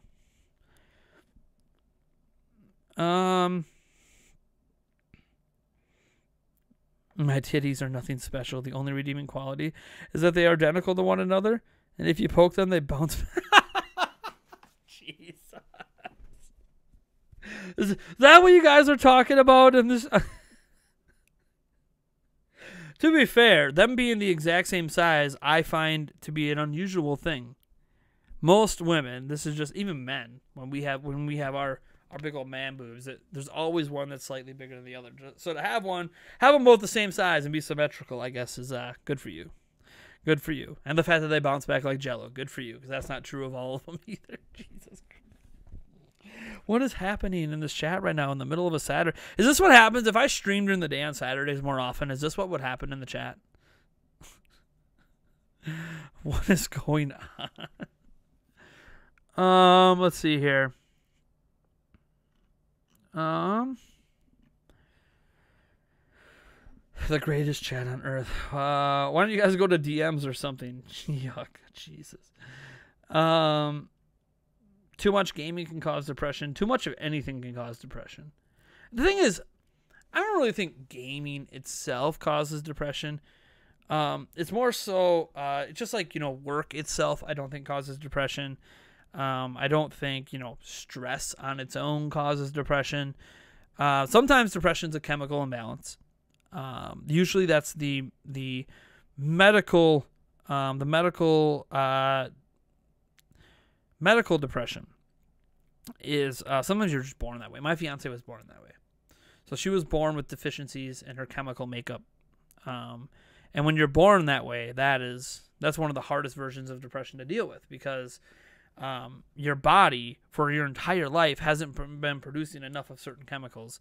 And now you're trying to make up for that when you're older with different medicines. And it's just, it's almost impossible to do. And then there's depression that you kind of develop over time, where you have the right chemicals, but then through different means, traumatic events, whatever, depression just slowly builds up and develops. And then, all depression comes from a chemical imbalance that causes, certain parts of your brain to function different than other parts or whatever. But sometimes you can get that rebalanced. A lot of times you can't. So it's not that there's any one direct cause of depression. They always say too much of anything is bad for you, but it doesn't mean you're going to get depression. Like, you can game all the time, doesn't mean you're going to be depressed because you're gaming all the time. I find variety and having different things going on in your life to be beneficial, because I think variety is part of the spice of life. It's what makes life exciting. But I don't want to say that anything in particular is a cause of depression. A lot of it's just how your brain works, and everyone's brain works differently. So some people can take on a heck of a lot more abuse and a heck of a lot more stress than others and not have depression. Some people can't. Some people will get depressed just because, they look at me like I'm fat. I could look in the mirror and get depressed because I'm fat. But it doesn't depress me that I'm fat. It doesn't mean I'm happy that I'm fat, but it doesn't depress me. For other people, they look in the mirror and instantly that makes them depressed. And if you think about all the things in the world, all the things in the world that people can get depression from or develop depression from. Like, being fat is like should be pretty low on the scale. But it doesn't take much for some people. For other people, it takes a hell of a lot. Their brain is like an iron chest, and it just takes a lot to crack that chest to make them have depression. But working out's a great antidepressant. Yeah, well, it can be for some people. That's why I tried working out today. Sometimes it's good to get the adrenaline pumping. Usually it's the adrenaline pumping that really perks you up a little bit, because it's kind of like an injection of steroids a little bit. That kind of like, woo, there's your energy. But it didn't work today. To be fair, working out doesn't work most days for that kind of stuff for me. Working out makes me feel better about myself, of course, physically, because I know I'm doing something good for my body. But let's see here. Dude, you got to do what you got to do. Thanks, Thomas Maynard. If you can't make the podcast this week, that's okay. I love it, but I can wait till next week if that's easier for you. It's not about what's easier for me. It's that the podcast is paid for. That podcast is paid by our patrons. And we've already missed. We missed one. I don't want to start off 2019 by missing a week. So the podcast is going to happen. It's just now I got to figure out how I'm going to squeeze it in this weekend. Because it's not just me. I have to make sure 243 can be on because he paid to be there, and I got to make sure Eric can be there. So I got to work around two people's schedules plus my own to make it happen. So hopefully I can get it recorded tonight. We'll see. But no guarantees, as always. Things get weird on Saturday mornings. Everything's going to be okay, Nate. A lot of people are kind of attracted to someone who have a calm, helping voice and are willing to listen. You're doing great, and you're a very smart person, I can tell. Thanks, Neil Walker. Yeah, I'm a weird person. Like, I've had a really high IQ my whole life. And I'm not just talking about those random IQ tests like you can do on your phone. It's like, no. But yeah, I do really good at like all of those, but that's besides the point. I had some IQ testing done on me when I was younger because my parents were concerned about me because I had a bunch of seizures. And I kept forgetting how to tie my shoes or how to do basic things because of the type of seizure I had. In fact, they didn't even know what to call the type of seizures I was having at the time because it was that rare. And now that they know what it is, it's easier to treat. But whatever. Because of that, they were worried about that I had brain damage because I kept forgetting. I literally, every time I had a seizure, and I would have them multiple times a week, I would forget everything. I'd forget my name, all this stuff. So they were worried. So I had an actual IQ test done, and I scored in like the 140s. For those who don't know, if you're over 120, you're in the genius level. My dad's in the 160s. So I've always been a very intelligent. No, by the way, I should say IQ tests aren't a measure of how smart you are. They're not a measure of how much you know. Just because you have a high IQ does not make you better than anybody else. All a high IQ means is my ability to learn and pick up things is way better than a lot of other people. This is why I've said I have worked, I don't even know, 24 different jobs in my adult life, and I have been excellent at all 24 of them. One of the best at all 24 of them in my area, or compared to all my coworkers. Like one of the best, regardless if it was a mundane job at McDonald's, if it was a roofing job, if it was road construction, if it was an IT technical analyst. I've been excellent at all of those jobs because I even without a college education, I could pick up all the skills super quickly. I'm really, really good at a lot of different things. And I don't enjoy any of it. So, like, school is easy to me. School's always been easy to me. My ability to learn, my ability to figure things out, how my logic, like, it's funny. A lot of times on when I do some of those weird IQ tests on the phones, I'll get all the right answers and I'll get them really quickly. But then, like, when you go back and it says, oh, here's what the answer is and here's why, you read the why and you're like, oh, that's not how I came to that answer at all. Like, at all. That is not how I figured out what the answer was. I told it totally different because my brain's wired a little bit differently in how I thought about it. But I still came to the right answer because of logic. I'm a very logical person in how I think about things. I also overthink things a lot. But yeah, It's crazy, but I'm not better than anyone because of that. Like everything comes easier to me than it does a lot of people in my life. Like my fiance gets pissed off that everything comes so easy to me. I get pissed off that I don't enjoy any of the things that come easy to me. Like I can go to the casino, right? And I just won't play, those games, those whatever they are, the machines, like the penny machines, the 25-cent machines, dollar machines, whatever. That's all random, right? You they have 85% payout, but you only actually come ahead, one out of every, your chance of hitting the jackpot's 1 in a billion or whatever, right? I don't really play those because I know the math behind it and it just logically doesn't make sense. But I will play roulette because if you come to roulette with enough money, you can always come ahead. It's a little fun fact about roulette. If you know what you're doing, and you play the numbers and you play the odds and you have enough money on you, if you come with $500 and you're playing to just gain $1 every win, right? If you sit there for 3 hours, you can come ahead several $100s easily. But it's boring. It's so boring. It is so there was a time in my life when I used to pay my rent that way. I would get paid $500 from McDonald's. And then I would head off to the casino with that $500, and I'd turn it into $1,000. But I'd be in the casino for 8 hours, but I would turn it into $1,000. And I made that $500 in 8 hours, which was way better than I ever made at McDonald's. The problem is boring as hell. It was so boring sitting at the roulette table for freaking 8 hours. So boring. But that's because you can come ahead in roulette almost every time if you have enough money and you're playing for a low enough. It's not just having enough money; it's playing for a low enough value. You got to be playing for a low enough value. So, I don't want to explain my strategy, but I don't want to give it away. I don't want to promote gambling here, but just, it's all math. It's all math. I mean, same with blackjack. I was used to be really good at blackjack too, at the casinos because a lot of it's math. If you're paying attention, a lot of it's math. You know how many decks they have. Anyways, I don't want to get too deep into it, but it's all easy to me. And it frustrates me that that I don't enjoy any of it. But YouTube is easy and hard at the same time and a challenge, and there's always something new. And that's part of what makes me enjoy it. The other part is video games and talking about them, talking to you guys it's always been a part of my life I've enjoyed.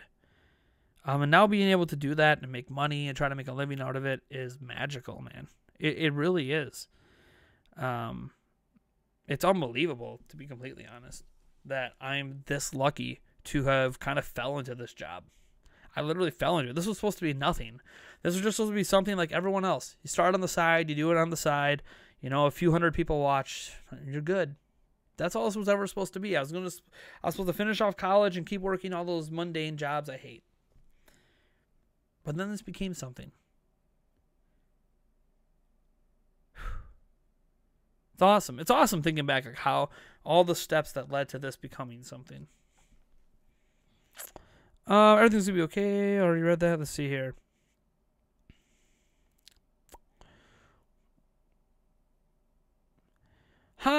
Horfon says, I disagree. Sitting down all day, every day, and looking at a screen is harmful. I mean, it's harmful to your eyes, for sure. It's also harmful to your physical well-being because you're not getting enough physical activity. So there are some pitfalls to that. But he says, whereas a consistent exercise regime is proven antidepressant for many people. It's also been proven there are people, I'll give you an example. My aunt, she is a workout fiend. She eats healthy like crazy. I don't even know if she knows what a fast food anything tastes like what a French fry tastes like. She eats super, super healthy. She works out. Her job is a trainer. She is one of the most health-conscious people I've ever met, and she works out like crazy, and I'm sure there's part of her that really enjoys all that working out. But she has depression. It didn't fix her from having depression. Depression can happen to you regardless of what it is. That's why I say gaming doesn't really cause the depression. The cause of the depression is a mental chemistry. It's a mental makeup. It's not about what physically happens to your body. Yes, Working out can make you feel better about yourself. And if that's your chemical imbalance in your brain, how you feel about yourself, right? How you feel about yourself physically, especially, working out can help. As an example, if I was depressed because I'm fat, obviously as I work out and I diet and I start to lose weight, I'm going to feel better about myself. Ergo, my depression is going to kind of take care of itself. If that's why you're depressed.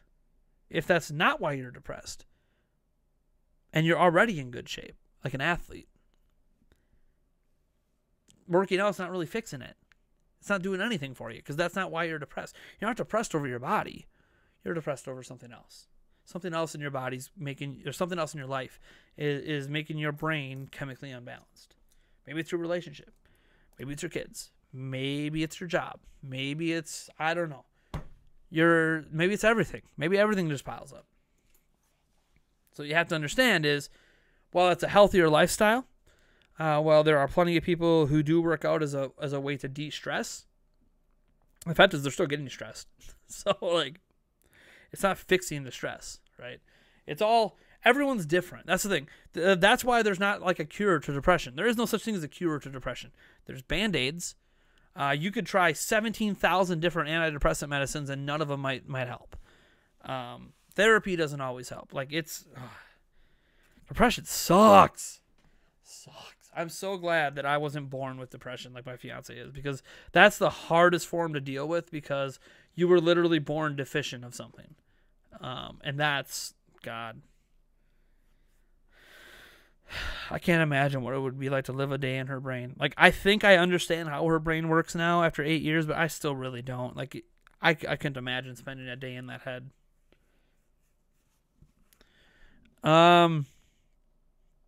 Poker's a lot of fun. Yeah. Poker is, I used to do, Texas Hold'em tournaments.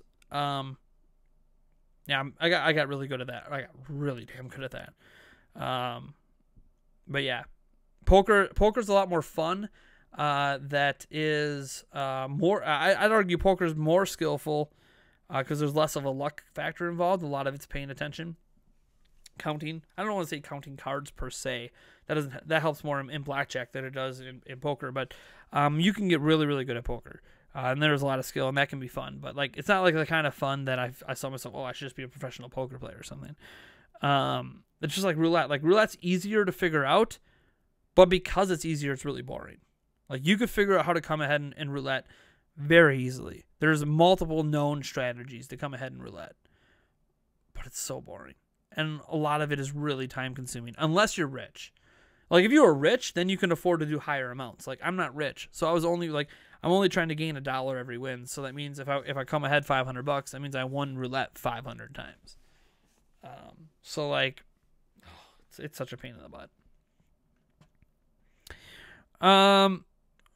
Thanks. Riding a bicycle made me just appreciate the little things about life that I've forgotten. Sometimes that's all you need to get back into your routine. Yeah. One thing I used to do, I used to go down to the park, Irvine Park, beautiful park. If you guys ever come to Chippewa Falls, Wisconsin, definitely go to Irvine Park. It's awesome. It's a great little park. For as small as this town is, we have an amazing park. And there's a trail in that park that I used to take down to when I was younger. That I used to take down to the dam, because there's a dam on the river down there. And you used to be able to, you can go sit on the dam and put your feet in the water on the one side, or just kind of listen to nature, breathe some fresh air and just think about life. What's sad is it's also a great place where some people go to commit suicide, because the actual dam, if you jump down the face of the dam, there's these spikes that go up that you can't see, and you'll die. So there have been people who have jumped there and taken their own life in the past. So that crosses your mind when you're there too. But yeah, try to push that aside and just think of how beautiful the waterfall's looking, and how beautiful nature is, and breathe and just think about life, without the stresses of it, without my children there, without anyone around, and just sit there by yourself and just think about stuff. And sometimes that worked. Doesn't work in the middle of winter, unfortunately. I get out there and I'm freezing my butt off, and all I can think about is get back to your car, get back to your car, get back to your car, get back to your car, get back to your car, get back to your car, get back to your car, turn the heat on, get back to your car, turn the heat, and it doesn't actually just stress you. You end up more stressed. So that's what I hate about winter here is I can't do that. That used to be something I would do. You know, just take like a half hour of my day and just go out in nature and just think more clearly without other distractions going on. But unfortunately, during the winter, it's just not as possible for me. Some people will find like winter can be beautiful, but I don't get the same calmness, I guess is the way to call it, during the winter. What if Sega didn't save EA? Sega, EA was never in trouble. I'm assuming you're trolling there. Mitchell, gotta go later, man. What about Russian roulette? All roulette is numbers. That's why anyone remotely smart could figure it out. Yeah, roulette's not that hard. Roulette's really not that hard. I mean, to hit big on any individual number, I mean that's luck. That's completely luck. You can't really predict individual numbers in roulette. See, in blackjack and in poker, once you figure out, as long as you know how many decks are involved, you can kind of slowly figure out over time what kind of cards some people have or what kind of cards you're more likely to get, right? In roulette, it doesn't really matter which number you pick. The individual numbers will always be a crapshoot. Always. So that part of it is hard to figure out, but roulette's not just about the individual numbers. There's colors involved. There's ways to bet the numbers where you can bet multiple numbers, sometimes whole rows of numbers. There's all these different strategies you can do to figure out where even if you lose, but you double your bet next time, and you lose again, you double that bet again. If you keep doubling, you'll eventually make it all back plus $1. That's basically how I did it. And, oh, man, it's crazy. That's why I said you got to come with enough money because you're starting only trying to bet $1. So what that gives you, you end up with like being able to do it like 8, you basically have to hit sometime within 10 times to get your dollar and all your money back. And statistically, you'll hit it, 99.9% of the time, sometime in those 10 times. So it's just, it's interesting, the math behind it, but then it's kind of like, once you have it figured out and you're just betting the same way every time, it's just so boring. You're just sitting there drinking your free soda at the casino and just, okay, falling asleep. Okay, I'm just gonna hit auto bet, so it just auto redoes my bet the whole time. If it's an electric one, or you can't do that if it's a not a non-electric one. I question some of the electric ones at certain casinos too, because I've been noticing some weird patterns with some of them that I think are against the law, but I can't prove it yet. I think they're doing something with those electric ones that might not be legal, but. Also made cycling nice for you. Felt like a time machine. Nice. I almost got hit by a car yesterday because stupid California drivers don't follow traffic laws. Stupid lady hit my dog when she was driving on the wrong side of the road. Yeah, dude. When I was driving in LA this past summer, like, man, it's crazy. I don't know how people do it in California, man. I don't know if I could do that every day. We were there for a week and that was hard. Granted, we were in the heart of LA, so that's where traffic's the worst. But like people were not stopping at stop signs or stoplights and just doing whatever the hell they felt like. You have motorcyclists just zipping between cars like crazy. You would never catch that happening in Wisconsin.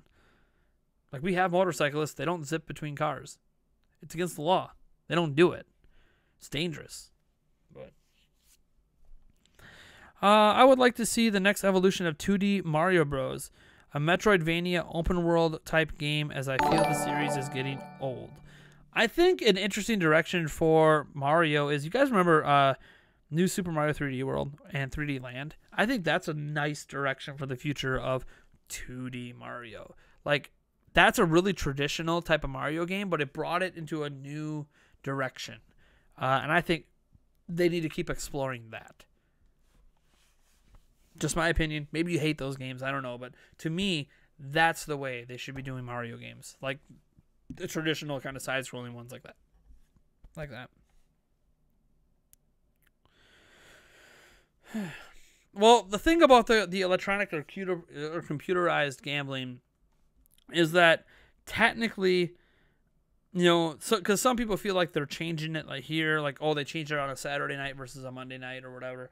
That's technically not true, because for those changes to happen, they all have to be approved by the state, and the state takes up to 6 months to approve each change. So they don't actually change one. Like, the state requires it to stay the same. So I know in the back of my mind it's not supposed to, but it always feels like it is. And I think the reason it feels that way is because it's a computer. It, you know, thinking about it, you know, I've had nights like that with like a normal roulette machine where, like, you know, something feels fishy, but nothing's actually fishy. It's just whatever. Now, there are some casinos you go to and they have worn out roulette machines. Those, though, those are the fun ones because you can really abuse those. If you sit back and wait and you pay enough attention, you could tell that the wheel is leaning towards one side slightly by a couple of degrees. So it's always going to, like, land in certain number pools. And, oh, man. Those ones are fun. You can abuse the hell out of those. Those are just broken. I don't know why they use those. Probably because most people don't end up figuring it out. But it's so fun when you find a broken roulette machine and you just pay attention to how it's broken and then just make bank. That was always fun. But that's because I didn't have to sit there for 8 hours to make all the money. You know, when you can make your $500 an hour, you're like, hell yeah.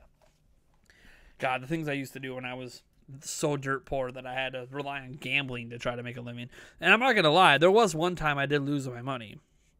That sucked. And the thing is, all I needed was enough money to do the bet one more time because it hit. It hit on my bet the very next time. And if I had enough money, I would have got all my money back.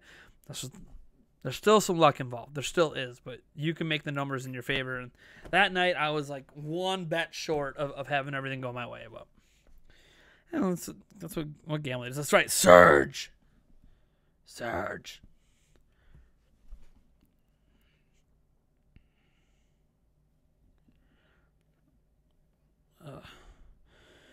I think 2D Mario and Mario Maker are going to merge with the Nintendo-made levels, aka 2D Mario being the sample levels. I could see that. See, I think Mario Maker, there needs to be a Mario Maker or a Mario Maker 2, like ASAP. I've had a tough time lately as well. A case of work and school schedules basically overlapping each other, stressing me out, and I'm afraid it will cost me both my job and the stuff. Oh, man, I've been there.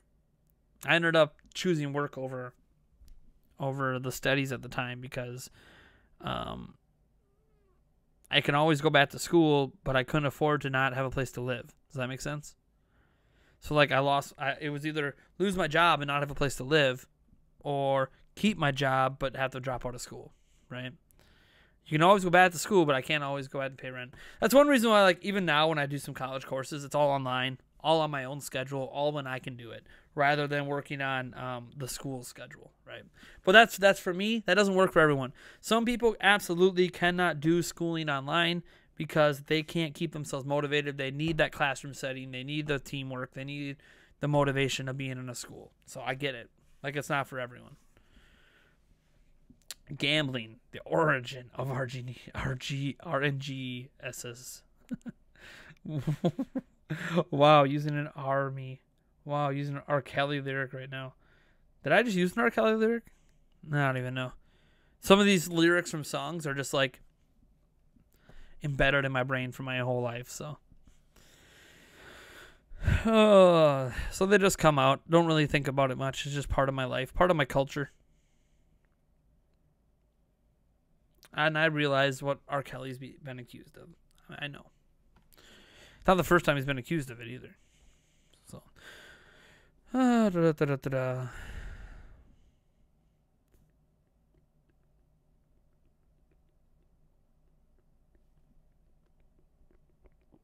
You know, like the concept of online schooling? Why is that, Philip? It's a serious question I have. I don't think it's for everyone. You know, obviously there are people who are going to try to cheat more because they're taking online schooling. I think what's interesting about online schooling and why it makes sense for a lot of classes, for me anyways, is when I go to class, what am I doing, right? I'm listening to a lecture or taking notes on the lecture or reading a syllabus about a lecture. And then I'm told to do some homework. Okay? So I go home and I read, 8 chapters in some textbook and I do some homework. And I turn it in and get a grade and it's rinse and repeat. I don't feel like I need to be in a classroom to do that. Why do I need to be in a classroom to hear a lecture? I can hear that lecture online. I can watch the lecture online. Why do I have to be present in the class for that to happen? As for you don't think it works, I mean, there's a lot of people working jobs with online degrees that would disagree with you. A lot of people. My dad, as an example, he's literally CTO of a major tech company. Well, I don't want to say major, but a semi-major tech company right now, and he did online courses. So, I couldn't disagree with you more. It does work. It just doesn't work for everyone. Not everyone is meant to be so self-sufficient. Online schooling requires self-sufficiency. So what online schooling basically requires is that you have a desire to learn, but also the ability to learn on your own. So as long as someone hands you the tools, they hand you the textbooks, they hand you the lectures, they hand you all that stuff, you're able to take that information and learn what you need to learn from it in order to do what's required. Not everyone can do that. Some people need the tutors. They need the hands-on, with a teacher. Granted, I will fully admit, you do get hands-on with teachers online. The teachers that teach online classes are almost always available to you 24/7. You can email them. They'll get right back to you. They'll even do a video chat session with you and try to help you as much as they can. Well, it's basically no different than doing it all on your own, which isn't the best way to learn stuff. Actually, it's completely different than doing it all on your own. As an example, I'll put this one out here. Say you want to become a computer programmer, right? In your brain, you're thinking, I want to do computer programmer. So you go buy Computer Programming for Dummies, and then you just start buying random programming books. There's no direction to it. There's no, what's the best practices, what's being used out in the real world, no job experience, no nothing. You're just grabbing random textbooks and reading about programming and then doing some programs on your computer. You're going to learn some stuff, but you might not learn what you're supposed to learn. See, when you have the classes, what they do is they organize your education. Okay? So yeah, you're self-teaching, but you're self-teaching in a way that's organized. You're learning the exact same material you would learn if you were there in person. Whereas when you're self-teaching on your own without that, what ends up happening is you're not necessarily learning the things you need to learn for that kind of degree, for the kind of jobs you're going to be doing. You might learn completely the wrong programming language, as an example. Say you want to get into game development, and you decide you want to get into game development, but you spent all of your time reading books in Java. Guess what? They don't use Java in game development. So, there's a lot of things that online courses help you with. Reality is, I've done in-person and I've done online, and the classes are literally exactly the same thing. The difference is, I'm not in a classroom hearing a lecture. I'm watching the same teacher give that lecture on a video on the internet. Otherwise, nothing really changes, except I can watch that lecture when I want instead of having to be at that class at a certain time. So it's actually easier to work around a work schedule. So I disagree that there's no differences, and I disagree that it doesn't work. What I will say is not everyone can do it. Some people need the structure. They need the in-person feel. They absolutely need it 100%, and online courses don't work for everyone. But I also think classroom settings don't work for everyone either.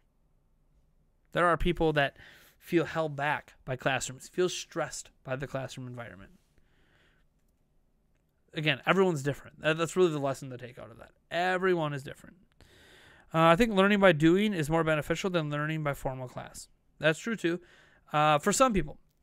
For some people, practical experience is better than anything they learn in a classroom. Absolutely 100% true in many professions. You can learn whatever you want to learn in college, then you get to the actual job, and oh my gosh, did college not prepare you for that? And you have to learn on the fly. Absolutely, practical learning can be better than anything for some people. Again, that's for some people. Everyone's different. That's what's great about the world, is that everyone's different. There's no one right way to do anything. I used to do homework in after-school programs with help from teachers, so I won't do it at home. Yep, I used to just do all my homework. When I was in high school, it was awesome. I'd go to class. They would already have the assignment written up the board in the corner, what your homework was going to be for the next day. I would just look at that, and then throughout the entire class, I'm just doing my homework already. They're doing lectures and teaching all this stuff, and I already have my homework done for the next day. just so I don't have to do it at home or lose any recess time or lose lunch time or whatever. It's already done. I'm good. They get done and they're like, yeah, and then the teacher would call on me like in the middle of class. Hey, did you catch what I just said? No, actually I didn't. What was the question? And they would ask a question and I would give the exact right answer because I just read that in the textbook. So I've always been someone that's like, I don't need the teacher. I just need the information. Give me the information and I'll figure it out. But that, again, that's me. I talked about earlier about my high IQ. Like, that's me. I don't necessarily need someone to lecture me on it. I can figure it out. But unfortunately, just learning things on your own doesn't give you the degree that you need the degree to get a lot of the jobs. Do I still play Breath of the Wild? Yes, I do. For example, my classes were in Pascal. Never used that in the world. Similar with other people I know who with degrees in other fields. Yep. Programming books and tutorials are so badly written, it's not funny. You need to be a master coder to even understand the nonsense. It's written so poorly. Some books, yeah. Some books are in programming are. But that's the thing. That's why when you I've done online courses for programming. It's not that bad. The books they give you are the same books you would be using in class. So the books they give you are fine. They teach you it at a proper level and a proper pace. That's again a benefit of online schooling is instead of me going to a classroom to type on a computer, I can just type on the computer at home from the same textbook. And the tutor, by the way, they still have tutors available to you. They still have teachers available to you. You're not really completely on your own when you do online. That's kind of a misnomer of online schooling is you don't have any help. Online schooling works for basically two specific reasons that people prefer online schooling. Is one, you still have deadlines, right? Your homework's still due the next week. You still have a test on this day, right? You still have your test days. You still have when your homework's due. But the actual class, you take it when you have time. So if you're a parent, a single parent working 2 jobs, online schooling is the best thing that's ever happened to your life because you can now take classes when you have time to take classes. And you can get help when you have time to get that help. They will have tutors and teachers available for you 24 hours a day. So if you are trying to do your assignment at 3 a.m. because that's when you have time and you need help, they will give someone to help you. It's if you're at a good online school. Plus, you can attend schools that might not be next to you. I was going to DeVry University out of Chicago as an example for a little bit. I don't live by Chicago, so I could go to a school that's not even in my area because of that. But yeah, and you're always welcome to come to the campus. By the way, when you're in an online course, it's a misnomer you can't come to the campus. You're a student of that campus. You can still go to that campus and get help in person if you need it. So, yeah, the online schooling is great for people who need that flexibility. Like me, I need that flexibility, especially as a parent. I can't just go to class. Yulia, however, she cannot do online courses. She's the exact opposite. If she doesn't have that set schedule, that set time to do homework, that set time to do class, she will not do it. So she's the polar opposite of me. She needs to be at school in person. But again, that's why I said there's no really right way for everyone. Everyone's different. I'm just glad the options are there now, that there's options. Options are so important when it comes to education. Am I planning to learn any language? I'm currently learning Dutch. Nope. I know a little bit of Spanish. I know a little bit of French. And I'm probably always just going to know a little bit of Spanish and a little bit of French. I've never really had an interest in learning other languages. I know some people love it. I know it's great because you can communicate with so many more people. I just don't care. I don't really ever plan to not live in the United States. And really in the U.S., as long as you speak English, you're probably fine. I mean, there's some places you go where you maybe should know Spanish, but... You're into game development and use Unity to experiment programming as possible. Nice. Yeah, it would be great if apprenticeships made a return. Sadly, colleges have more or less killed such off. Yeah, there's not a lot of apprenticeships out there anymore. But I have a lot of real-world practical experience in a lot of places already, so it is nice. If I wanted to go get a journalism degree and try to be a journalist somewhere, I have years of journalist experience under my belt already. But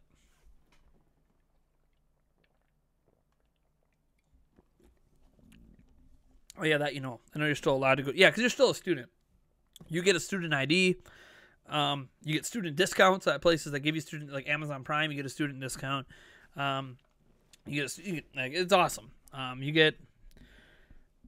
You're still a student. That's the kind of the thing that I liked about the online thing is basically you have all the benefits of a student that goes to campus, but the freedom to do the class on your schedule instead of theirs. That's basically what I like about online schooling. But I gotta go. My kids just came home. Thanks so much for tuning in. I'll catch you guys later.